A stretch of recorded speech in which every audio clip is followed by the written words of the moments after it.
The United Nations Congress, Madam Speaker, is deeply committed to land and home security. The minister identified a waiting list for housing of close to 140,000 of families, as the case might be. We would make land available to the landless for home construction. That would put responsibility in the hands of citizens and take some of the burden off of the state. We would also accelerate public-private initiatives in housing at a time when the state and entities are strapped for funds. A properly managed land for the landless and homes for new owners program will create jobs and give more people a stake in the society, something that is very lacking now. I won't deal with it now, but the other aspect of it is employee share ownership, both in the state and the private sector, so that people could earn more than income at the end of the week, or at the end of the 2 weeks, or at the end of the month. A training and retraining program for all workers in land preparation, home construction, and flood mitigation and irrigation in the integrated project that I just mentioned would be offered training to transfer over time to the manufacturing and services sector.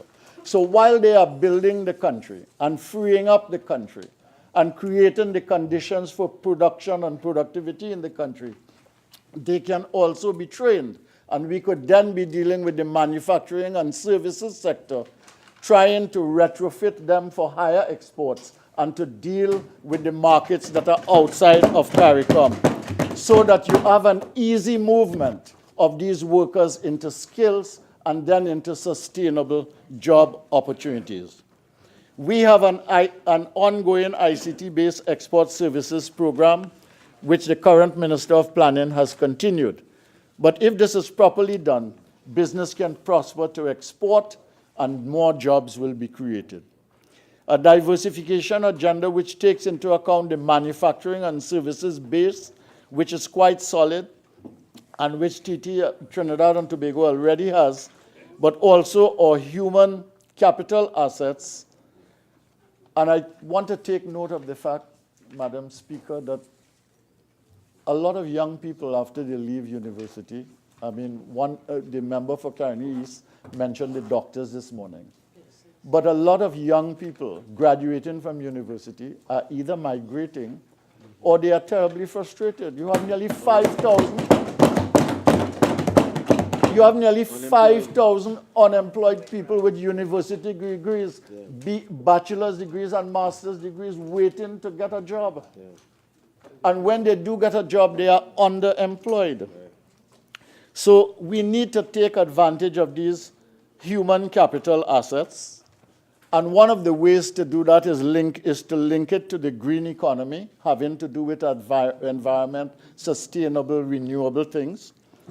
And the importance of the ocean around us as an asset. The leader of the opposition speaks about these two matters all the time, the green economy, the blue economy.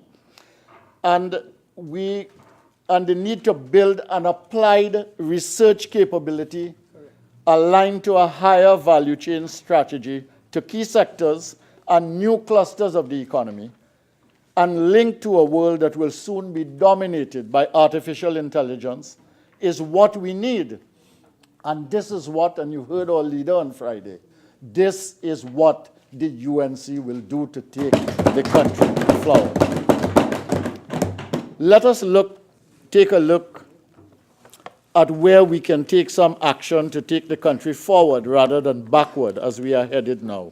Do you know that the economy has shrunk in 2018 to the point where it was in 2008? Look at the GDP figures, Madam Speaker, and you will see what has happened in terms of growth of the economy.